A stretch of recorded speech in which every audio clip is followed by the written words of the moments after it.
Godaannis godaannis godaannis godaannisa seenaa godaannisni seenaa fayyuu dide kun mee maaluma laata maddii isaa kun kan jedhurraa ka'eetiin qoradhaan baadure qulqulluun argadhes addaan baasee firi fakkeenyaaf qabadhaa qabxii tokkoon kaasa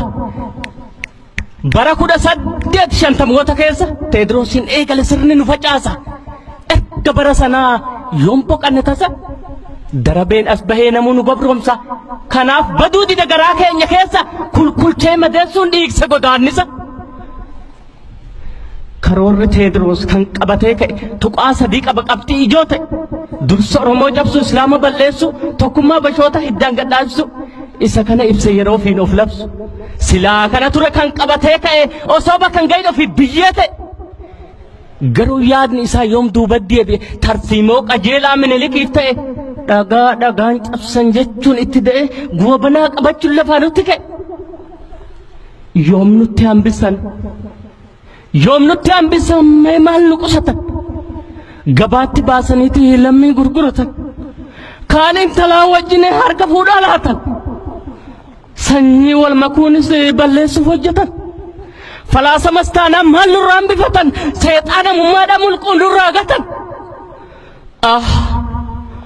gonkuu hin dagadhu gochaa hamaa sana garjabeenya badaa nurratti ta'isan keessaa lola aanolee fi kan calankoo sana bara harmaaf harkisee nu murame san godaannisni dhiigee fayyuu dides kana hubadhaa lammii koo ijoon dubbis kana guyyaa saafaa ture aduu hamaa keessa dhiigni ka galaanaa yaa'ee lafa dhoosa namnis ni qalame meekkatumaa messa gaaf daa'imni iyyi tureen faadhaarra ciisa gocha garjabeenyaa qaama suukanneessa kana dhoksaa malee raawwatan bilisa ajab jireenya hamaa akkaan fokkisa maaltu nu mude qabna abaarsa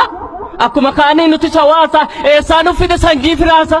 qorqalbiis taanaan yoom hafne tasa Afrikaa kibbaati fakkeenyi isa Oromoo ta'uun balfamee tasa baqachuutti ka lammii qomoosa sammuu na tuqe gocha akka malee waan dagatamu madaagar malee huubuma wajjin kan jette sanee nuuf hin dalagu hubadhaa malee hin nyaannu suuba qulqulluu malee baraa furguggees gajjedhu malee natti jabaate jireenya gare jechuun yaadda'uu waan nurran ture jechoonni akkasiis tooftaan nu gale addaan nu diiguuf yoo nutti hile gargar nu qooduuf kutaatti hidhee tarsiimoo jabaan jechaan hiriire. waan ajaa'ibaa kan nama raaju naman qaanfanne odeessu abjuu takka tasbee kan guunne mijuu maal wanti hamaan kan wal fakkaatu uumaan qaanfanne kan nama nyaatu dhiiga ummataan harka dhiqatu of qofaas yookaan waa hubatu ummata bal'aa doofaan tuffatu ilaalcha dhoqqee akkanaa baatu an biyyan bulche jedhan qaanfatu darabeen kanaas erga as bahee kan duraa caalaahu adduma ta'e karoora duraatti qabxii da'ee barnoota dhorkaa Oromoo jedhe yookaan barsiifnee hubatu ta'e gaaffii dhafitu hin nyaatu taa'e ummanni hanganaa yoo lafaa ka'e nurra deebi'a galaana ta'e jechuun dubbata aangoorra taa'e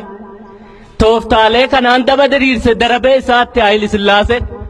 waan ufiin illee hedduu mancaasee qabeenya biyyaa fi lubbuus qisaase bifa dandaheen Oromoo jaamsee umrii fi tursuudha iccitii dhokse dhugaan kiyyoon baay'een kan qophaa'aa ture Oromoo qofaatti xiyyaafata ture qashibbir fudhaa warra dhiiga une humna baratee fi hayyoota darare kaan dukkanaan fuudhuun as buuteen dhabame lubbuu Oromoo meeqaatu lubbuu lammii meeqaatu lubbuu qeerroo meeqaatu isaanii qisaasan gochaan jaraa tokko hundi wal fakkaata muuxannoo sadabreeni kan dhufus hojjeta warra sammuu dhibboo garaacha bal'ata nyaatullee waan qofu itti ulkee qarata warra seenaa badoo duubni isaa fokkota gocha ammeenyaatiin qalbiin isaa gammata osoma nu qorquus dargiskuuf ni ga'e warra beelaan dhume tola faanutti ga'e warra lafti isaanii dhagaaftii ni ta'e kan arganiin beekne waan qananiin ta'e kanneentu gadoomee kunoo nurra bahe woboo koo maal wayya balaan nutti bu'e Oromo maal wayya balaan nutti bu'e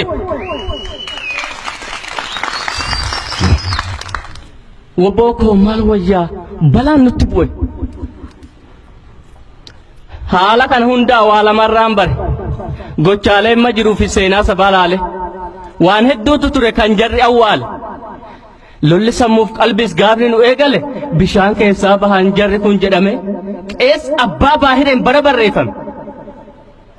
seenaa dhugaa dhoksuun sobni tarreeffame yakki maqballeessi nurratti hojjetan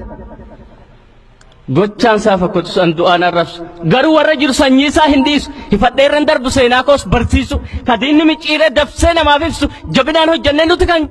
sirreessu kan diinni micciiree dabsee namaaf ibsu jabinaan hojjennee nuti kan sirreessu qorii goonni nyaatee lugni akka nyaan nama dabruun ooltu wanta soon beekam adalaa lammiin koo diin akka sodaan gadheen seenaan beekne nuti kan taphanne maqaa misoomaatiin karaa nutti banee gadda seenaan dhumne akka nun teessif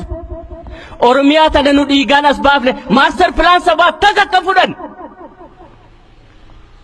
oromiyaa teenya nu dhiigaan as baafne maaster pilaan sobaa tasa akka fudhan durirraa eegalee hangarra gahutti oromoon hin bulle durirraa eegalee hangarra gahutti oromoon hin bulle nyaapa sodaateeti wareegama qaalii biyyaaf kafaleeti kabajaan maqabnu uwwise qobooti kanaaf qeerroon ka'ii abdiin sabaaf biyyaa hubadhu waan jiru si malee baan biyyaa kalammiif dhaabbatee mul'isu oromiyaa woboon cinaachi kee wanti isiniin jennu walgahiin keenyaa fi keessan isin oolu mallattoo siif kennaa bakkatti walgarru bobaa diinaa jala dahannoon qotannu akka salphamatti diina kokkee qabnu gaara bichuu jalaan gullallee yoo baanu urufa boombiitti yeroo waliin dhufnu gaara bichuu jalaan gullallee yoo baanu urufa boombiitti yeroo waliin dhufnu nu arguu dandeessu dirree yeroo baanu cidha bilisummaa gaaf waliin dhiichif cidha bilisummaa gaaf waliin dhiichif hawwiin koos hawwiin ummata oromoos bilisummaadha oromiyaan ni bilisoomti buttaa oda injifannoo ummata oromoof